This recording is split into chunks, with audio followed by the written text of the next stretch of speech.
എൻ്റെ പേര് ജിഷ രാജേന്ദ്രക്കുറുപ്പ്. ഞാൻ പത്തനംതിട്ട ജില്ലയിൽ നിന്ന് വരുന്നു.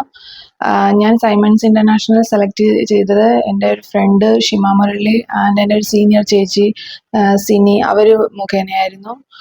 അവർ നല്ലൊരു ഫീഡ്ബാക്ക് ആയിരുന്നു എനിക്ക് ഞാനിവിടെ കോൾ ചെയ്യുന്നതിന് മുമ്പ് തന്നെ തന്നിരുന്നത്. ഇവിടെ ഞാൻ കോൺടാക്ട് ചെയ്തത് ആൻസി എന്ന് പറയുന്ന സ്റ്റാഫിനെ ആയിരുന്നു.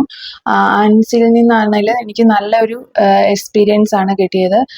ഞാൻ December 10th 11th Saudi MOH attend ചെയ്തു. ഞാൻ സെലക്ട് ആയി. ബാക്കിയുള്ള എൻ്റെ പ്രോസസ്സിങ് എല്ലാം ആൻസിയുമായിട്ട് ഞാൻ കോൺടാക്ട് ചെയ്യുമായിരുന്നു. അങ്ങനെ സൈമൺസ് ഇൻ്റർനാഷണൽ ത്രൂ എൻ്റെ പ്രോസസ്സിങ് എല്ലാം കഴിഞ്ഞു. ഞാനിപ്പോൾ 19th എനിക്ക് ടിക്കറ്റ് വന്നിട്ടുണ്ട്. എനിക്ക് എന്നെ സംബന്ധിച്ച് എനിക്ക് നല്ലൊരു എക്സ്പീരിയൻസ് ആണ് ഇവിടെ നിന്ന് കിട്ടിയത്. അതുകൊണ്ട് ഞാൻ സൈമൺസ് ഇൻ്റർനാഷണൽ ചൂസ് ചെയ്യാൻ മറ്റുള്ള കൊളീഗ്സിനോട് പറയുന്നു. Thank you.